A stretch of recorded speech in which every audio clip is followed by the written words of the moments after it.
ಎಲ್ಲ ಗೃಹಲಕ್ಷ್ಮಿಯರಿಗೆ ರಾಜ್ಯ ಸರ್ಕಾರದ ಕಡೆಯಿಂದ ಭರ್ಜರಿ ಗುಡ್ ನ್ಯೂಸ್ ಬಂದಿದೆ. ಪ್ರತಿಯೊಬ್ಬ ಗೃಹಲಕ್ಷ್ಮಿಯರು ನೋಡ್ಲೇಬೇಕಾದಂತ ಮಾಹಿತಿ. ಯಾಕಂದ್ರೆ ಎಲ್ಲರೂ ಕಾಯ್ತಾ ಇದ್ರು 15ನೇ ಕಂತಿನ ಹಣಕ್ಕಾಗಿ. ಇಲ್ಲಿ ಬಹಳಷ್ಟು ಮಂದಿಗೆ ಟೆನ್ಷನ್ ಏನಾಗಿತ್ತಪ್ಪ ಅಂತಂದ್ರೆ ರೇಷನ್ ಕಾರ್ಡ್ಗಳು ರದ್ದಾಗಿದ್ವು, ಅಂದ್ರೆ ಕ್ಯಾನ್ಸಲ್ ಆಗಿದ್ವು. ನಿಮಗೆ ಗೊತ್ತಿರುವಂತ ವಿಚಾರ.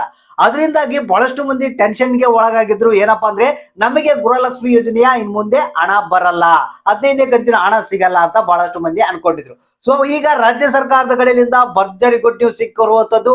ಪ್ರತಿಯೊಬ್ಬ ಗೃಹಲಕ್ಷ್ಮಿಯರಿಗೂ ಏನು ಕಂಟಿನ್ಯೂಸ್ ಆಗಿ ಹಣ ಪಡ್ಕೊಂತ ಬಂದಿದ್ರು ಅಂತವರಿಗೆ ಎಲ್ಲರಿಗೂ ಹಣ ಸಿಕ್ಕೇ ಸಿಗುತ್ತೆ. ನಿಮ್ಮ ರೇಷನ್ ಕಾರ್ಡ್ ಕ್ಯಾನ್ಸಲ್ ಆಗಿದ್ರು ಕೂಡ ನಿಮ್ಮ ಒಂದು ಗೃಹಲಕ್ಷ್ಮಿ ಯೋಜನೆಯ ಹಣ ಸಿಕ್ಕೇ ಸಿಗುತ್ತೆ. ಹಾಗಾದ್ರೆ ಇವತ್ತ ಯಾವ್ಯಾವ ಜಿಲ್ಲೆಗಳಿಗೆ 15ನೇ ಕಂತಿನ ಹಣ ಬರ್ತಾ ಇದೆ ಅನ್ನೋದ್ರ ಬಗ್ಗೆ ಕಂಪ್ಲೀಟ್ ಆದಂತ ಮಾಹಿತಿಯನ್ನ ತಿಳಿಸ್ಕೊಡ್ತೀನಿ. ಅಂದ್ರೆ ರಾಜ್ಯ ಸರ್ಕಾರ ಏನ್ ಫಂಡ್ ಅನ್ನ ರಿಲೀಸ್ ಮಾಡಿತ್ತು, ಆರ್ಥಿಕ ಇಲಾಖೆ ಬ್ಯಾಂಕಿಗೆ ಟ್ರಾನ್ಸ್ಫರ್ ಮಾಡಿತ್ತಾ ಇಲ್ಲ, ಅದ್ರ ಬಗ್ಗೆ ಹೊಸ ಅಪ್ಡೇಟ್ ಬಂದಿದೆ. ಅದ್ರ ಬಗ್ಗೆ ಮಾಹಿತಿಯನ್ನು ತಿಳಿಸ್ಕೊಡ್ತೀನಿ.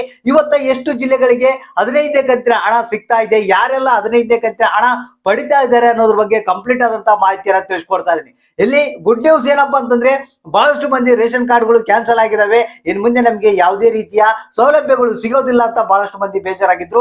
ಡೋಂಟ್ ವರಿ, ರಾಜ್ಯ ಸರ್ಕಾರ ಭರ್ಜರಿ ಗುಡ್ ನ್ಯೂಸ್ ಅನ್ನ ಕೊಟ್ಟಿದೆ. ಎಲ್ಲರಿಗೂ ಈ ಒಂದು 5 ಗ್ಯಾರಂಟಿಗಳ ಬೆನಿಫಿಟ್ ಸಿಕ್ಕೇ ಸಿಗುತ್ತೆ, ಇತರೆ ಸೌಲಭ್ಯ ಕೂಡ ಸಿಗುತ್ತೆ. ರೇಷನ್ ಕಾರ್ಡ್ಗಳು ಕ್ಯಾನ್ಸಲ್ ಆಗಿದಾವೆ ಅಥವಾ ನಮಗೆ BPL ಇಂದ APL ಗೆ ಕನ್ವರ್ಟ್ ಮಾಡಿದ್ದಾರೆ ಅಂತ ಬೇಜಾರಾಗಿದ್ರಲ್ಲ, ಸೊ ಡೋಂಟ್ ವರಿ, ನಿಮಗೆ ಕೂಡ ಭರ್ಜರಿ ಸರ್ಪ್ರೈಸ್ ಅನ್ನ ರಾಜ್ಯ ಸರ್ಕಾರ ಕೊಟ್ಟಿದೆ. ಹಾಗಾದ್ರೆ ಬನ್ನಿ, ಈ ಒಂದು 15ನೇ ಕಂತಿನ ಹಣ ಬಿಡುಗಡೆ ಬಗ್ಗೆ ಹೊಸ ಅಪ್ಡೇಟ್ ಇದೀಗ ಬಂದಿರುವಂತದ್ದು ನಿಮ್ಗೆ ತಿಳಿಸ್ಕೊಡ್ತಾ ಇದ್ರಿ. ಪ್ರತಿಯೊಬ್ಬ ಗೃಹಲಕ್ಷ್ಮಿಯರು ಹಣ ಪಡಿಬೇಕಂತಿದ್ದಂತವರು ಈ ಒಂದು ಹೊಸ ಅಪ್ಡೇಟ್ ಅನ್ನ ನೋಡ್ಲೇಬೇಕು. ಯಾಕಂದ್ರೆ ಇವತ್ತ ಯಾವ ಜಿಲ್ಲೆಗಳಿಗೆ ಎಷ್ಟು ಮಂದಿಗಳಿಗೆ ಈ ಒಂದು 15ನೇ ಕಂತಿನ ಹಣ ನಿಮ್ಮ ಖಾತೆಗಳಿಗೆ ಸೇರುತ್ತೆ ಅನ್ನೋದ್ರ ಬಗ್ಗೆ ಈ ಒಂದು ಹೊಸ ಅಪ್ಡೇಟ್ ಅನ್ನ ತಿಳಿಸ್ಕೊಡ್ತಾ ಇದೀನಿ. ಹೌದು ಸ್ನೇಹಿತರೆ, ರಾಜ್ಯ ಸರ್ಕಾರದ ಕಡೆಯಿಂದ ಭರ್ಜರಿ ಗುಡ್ ನ್ಯೂಸ್ ಬಂದಿರುವಂತದ್ದು. ಇದೀಗ ಬಂದಿರುವಂತ ಹೊಸ ಸುದ್ದಿ. ಪ್ರತಿಯೊಬ್ರು 15ನೇ ಕಂತಿನ ಹಣಕ್ಕಾಗಿ ಕಾಯ್ತಾ ಇದ್ರು. ಇನ್ನು ಕೆಲವರಂತೂ ನಮ್ಮ ರೇಷನ್ ಕಾರ್ಡ್ಗಳು ಕ್ಯಾನ್ಸಲ್ ಆಗಿವಲ್ಲಪ್ಪ, ಅಂದ್ರೆ BPL ಇಂದ APL ಗೆ ಕನ್ವರ್ಟ್ ಆಗಿದೆ, ನಮ್ಗೆ ಇನ್ನೇನು ಗೃಹಲಕ್ಷ್ಮಿ ಯೋಜನೆಯ ಹಣ ಬರಲ್ಲ ಅಂತ ಬಹಳಷ್ಟು ಮಂದಿ ಬೇಜಾರಾಗಿದ್ರು. ಎಲ್ಲರಿಗೂ ಈಗ ಬಡವರಿಗೆ ರಾಜ್ಯ ಸರ್ಕಾರದ ಕಡೆಯಿಂದ ಭರ್ಜರಿ ಗುಡ್ ನ್ಯೂಸ್ ಸಿಕ್ಕಿದೆ. ಅಂದ್ರೆ ನಿಮ್ಗೆ ಗೊತ್ತಿರಬಹುದು, ಸುಮಾರು 11 ಲಕ್ಷ ರೇಷನ್ ಕಾರ್ಡ್ಗಳನ್ನ BPL ಕಾರ್ಡ್ಗಳನ್ನ ಇಲ್ಲಿ ರದ್ದು ಮಾಡಿದ್ರು. ಅಂದ್ರೆ ಅದರಲ್ಲಿ ಕೆಲವೊಂದು BPL ಇಂದ APL ಗೆ ಕನ್ವರ್ಟ್ ಮಾಡಿದ್ರು. ಸೊ ಅದಕ್ಕಾಗಿ ಬಹಳಷ್ಟು ಮಂದಿ ಬಡವರು ಕೂಡ ರೇಷನ್ ಕಾರ್ಡ್ಗಳು ಇದರಲ್ಲಿ ಕ್ಯಾನ್ಸಲ್ ಆಗಿದ್ವು. ಸೊ ಅಂತವ್ರಿಗೆ ಈಗ ರಾಜ್ಯ ಸರ್ಕಾರ ಗುಡ್ ನ್ಯೂಸ್ ಅನ್ನ ಕೊಟ್ಟಿದೆ. ಇಲ್ಲಿ ಏನಪ್ಪಾ ಅಂತಂದ್ರೆ ಇಲ್ಲಿ ರಾಜ್ಯ ಸರ್ಕಾರದ ಕಡೆಯಿಂದ ಸರಿಯಾದ ರೀತಿಯಲ್ಲಿ ವೆರಿಫಿಕೇಶನ್ ಮಾಡಿದ್ದಿಲ್ಲ.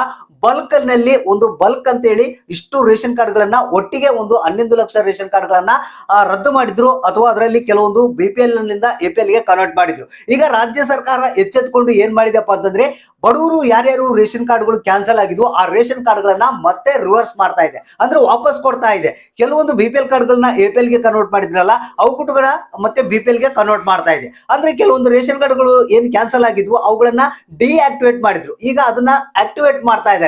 ಅಂದ್ರೆ ಇಲ್ಲಿ ಒಂದಿಷ್ಟು ಜಿಲ್ಲೆಗಳಿಂದ ಎಷ್ಟು ರೇಷನ್ ಕಾರ್ಡ್ಗಳನ್ನ ವಾಪಸ್ ಕೊಡ್ತಾ ಇದ್ದಾರೆ ಅಂತ ಒಂದು ಮಾಹಿತಿ ಬಂದಿದೆ. ಇಲ್ಲಿ ಬಾಗಲಕೋಟೆಯಲ್ಲಿ ಸುಮಾರು 8,964 ರೇಷನ್ ಕಾರ್ಡ್ಗಳು ರದ್ದಾಗಿದ್ವು. ಅದರಲ್ಲಿ ಈಗ 5,500 ರೇಷನ್ ಕಾರ್ಡ್ಗಳನ್ನ ಮತ್ತೆ ಬಡವರಿಗೆ ವಾಪಸ್ ಕೊಡ್ತಾ ಇದ್ದಾರೆ. ಅಂದ್ರೆ BPL ಕಾರ್ಡ್ಗಳು ಏನ್ ಕ್ಯಾನ್ಸಲ್ ಆಗಿದ್ವು ವಾಪಸ್ ಕೊಡ್ತಾ ಇದ್ದಾರೆ. ಅದೇ ರೀತಿಯಾಗಿ ಬಳ್ಳಾರಿಯಲ್ಲಿ 12,950 ರೇಷನ್ ಕಾರ್ಡ್ಗಳು ಕ್ಯಾನ್ಸಲ್ ಆಗಿದ್ವು. ಅದರಲ್ಲಿ 12,600 ರೇಷನ್ ಕಾರ್ಡ್ಗಳನ್ನ ಮತ್ತೆ ವಾಪಸ್ ಕೊಡ್ತಾ ಇದ್ದಾರೆ. ಅದೇ ರೀತಿಯಾಗಿ ಕಲಬುರಗಿಯಲ್ಲಿ 17,925 ರೇಷನ್ ಕಾರ್ಡ್ಗಳು ಕ್ಯಾನ್ಸಲ್ ಆಗಿದ್ವು. ಅದರಲ್ಲಿ 17,606 ರೇಷನ್ ಕಾರ್ಡ್ಗಳನ್ನ ವಾಪಸ್ ಕೊಡ್ತಾ ಇದ್ದಾರೆ. ಅದೇ ರೀತಿಯಾಗಿ ಮಂಡ್ಯದಲ್ಲಿ 10,056 ರೇಷನ್ ಕಾರ್ಡ್ಗಳು ಕ್ಯಾನ್ಸಲ್ ಆಗಿದ್ವು. ಅದರಲ್ಲಿ 8,826 ರೇಷನ್ ಕಾರ್ಡ್ಗಳನ್ನ ಮತ್ತೆ ವಾಪಸ್ ಕೊಡ್ತಾ ಇದ್ದಾರೆ. ಇನ್ನು ಅದೇ ರೀತಿಯಾಗಿ ದಾವಣಗೆರೆಯಲ್ಲಿ 6,031 ರೇಷನ್ ಕಾರ್ಡ್ಗಳು ಕ್ಯಾನ್ಸಲ್ ಆಗಿದ್ವು. ಅದೇ ರೀತಿಯಾಗಿ ಅದರಲ್ಲಿ 5,289 ರೇಷನ್ ಕಾರ್ಡ್ಗಳನ್ನ ವಾಪಸ್ ಕೊಡ್ತಾ ಇದ್ದಾರೆ. ಅದೇ ರೀತಿಯಾಗಿ ಬೆಂಗಳೂರಿನಲ್ಲಿ ಕೂಡ ಕೆಲವೊಂದು ರೇಷನ್ ಕಾರ್ಡ್ಗಳನ್ನ ಮತ್ತೆ ವಾಪಸ್ ಕೊಡ್ತಾ ಇದ್ದಾರೆ. ಈ ಒಂದು ರೇಷನ್ ಕಾರ್ಡ್ಗಳನ್ನ ಅಂದ್ರೆ BPL ರೇಷನ್ ಕಾರ್ಡ್ಗಳನ್ನ ಏನು ಪಡೆದಿದ್ರು ವಾಪಸ್ ಪಡೆದಿದ್ರು, ಅಂದ್ರೆ ನಿಮ್ಗೆ ರೇಷನ್ ಕಾರ್ಡ್ ಕ್ಯಾನ್ಸಲ್ ಆಗಿದೆ ಅಂತ ವಾಪಸ್ ಪಡೆದಿದ್ರು, ಅವನ್ನ ಮತ್ತೆ ಬಡವರಿಗೆ ಇನ್ನು 3 ದಿನಗಳಲ್ಲಿ ಈ ಒಂದು ರೇಷನ್ ಕಾರ್ಡ್ಗಳನ್ನ ಮರು ವಿತರಣೆ ಅಂದ್ರೆ ರಿವರ್ಸ್ ಕೊಡ್ತಾ ಇದ್ದಾರೆ. ಇನ್ನು ನಿಮಗೆ ಇದೇ ತಿಂಗಳಿಂದನೇ ಮತ್ತೆ ಆ ಒಂದು ರೇಷನ್ ಕಾರ್ಡ್ಗಳನ್ನ ತಗೊಂಡು ನಿಮ್ಮ ಸ್ಟೋರ್ಗಳಲ್ಲಿ ನೀವು ಆಹಾರ ಧಾನ್ಯಗಳನ್ನ ಪಡಿಬಹುದು. ಮತ್ತೆ ಈಗ ನಿಮಗೆ ಕಂಟಿನ್ಯೂಸ್ ಆಗಿ ಏನು ಗೃಹಲಕ್ಷ್ಮಿ ಯೋಜನೆಯ ಹಣ ಬರ್ತಾ ಇತ್ತು ಅದು ಕೂಡ ಬರ್ತಾ ಇದೆ.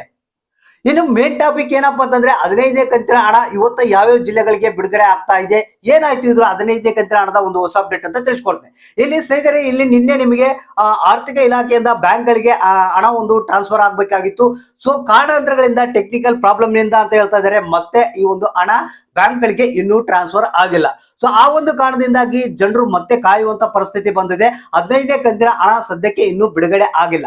ಸೊ ಅಂದ್ರೆ ಮೇ ಬಿ ಇವತ್ತು ನಮಗೆ ಬಂದಿರುವಂತ ಒಂದು ಮಾಹಿತಿ ಪ್ರಕಾರ ಇವತ್ತು ಆರ್ಥಿಕ ಇಲಾಖೆಯಿಂದ ಬ್ಯಾಂಕ್ ಗಳಿಗೆ ಟ್ರಾನ್ಸ್ಫರ್ ಆಗ್ಬಹುದು. ಇಲ್ಲಿ ತಾಂತ್ರಿಕ ದೋಷ ಅಂತಂದ್ರೆ ಏನು, ಕೆಲವೊಂದು ಜಿಲ್ಲೆಗಳ ಹೆಸರುಗಳು ಇನ್ನೂ ಶೋ ಆಗ್ತಾ ಇಲ್ಲಂತೆ, ಅದನ್ನ ಸರಿಪಡಿಸುವಂತ ಒಂದು ಕೆಲಸ ಕಾರ್ಯ ನಡೀತಾ ಇದೆ. ಸೊ ಅದು ಆದ ನಂತರ ಏನಿದೆ, ನಿಮಗೆ ಈ ಒಂದು ಆರ್ಥಿಕ ಇಲಾಖೆ ಏನಿದೆ ಬ್ಯಾಂಕ್ ಗಳಿಗೆ ಟ್ರಾನ್ಸ್ಫರ್ ಮಾಡುತ್ತೆ, ಅಲ್ಲಿಂದ ನಿಮಗೆ ನಿಮ್ಮ ಖಾತೆಗಳಿಗೆ ಒಂದು 15ನೇ ಕಂತಿನ ಹಣ ಬರುತ್ತೆ. ಇದಕ್ಕೆ ಸಂಬಂಧಪಟ್ಟಂತೆ ಲಕ್ಷ್ಮೀ ಹೆಬ್ಬಾಳ್ಕರ್ ಅವರು ಏನಪ್ಪಾ ಅಂತಂದ್ರೆ, ಈ ಅತಿ ಶೀಘ್ರದಲ್ಲೇ ನಾವು ಈಗ 15ನೇ ಕಂತಿನ ಹಣವನ್ನ ನಿಮ್ಮ ಖಾತೆಗೆ ಹಾಕ್ತೀವಿ ಅಂತ ಹೇಳಿದ್ದಾರೆ. ಸೊ ಅಂದ್ರೆ ಇವತ್ತು ಅವರೇ ಮುಂದೆ ನಿಂತ್ಕೊಂಡು ಈ ಒಂದು ಟೆಕ್ನಿಕಲ್ ಎರರ್ ಏನಿದೆ ಅದನ್ನ ಸಾಲ್ವ್ ಮಾಡ್ತಾ ಇದ್ದಾರೆ. ಸಾಲ್ವ್ ಮಾಡಿ ನಂತರ ನಿಮ್ಮ ಖಾತೆಗಳಿಗೆ ಹಣ ಬರುವಂತ ಒಂದು ವ್ಯವಸ್ಥೆಯನ್ನ ಮಾಡ್ತಾ ಇದ್ದಾರೆ. ಸೊ ಸದ್ಯಕ್ಕೆ ನೀವು ಅಕೌಂಟ್ ಅನ್ನ ಚೆಕ್ ಮಾಡ್ತಾ ಇರಿ, ಯಾಕಂದ್ರೆ ಯಾವ ಸಂದರ್ಭದಲ್ಲಿ ಬೇಕಾದ್ರೂ ನಿಮಗೆ 15ನೇ ಕಂತಿನ ಹಣ ಜಮಾ ಆಗ್ಬಹುದು.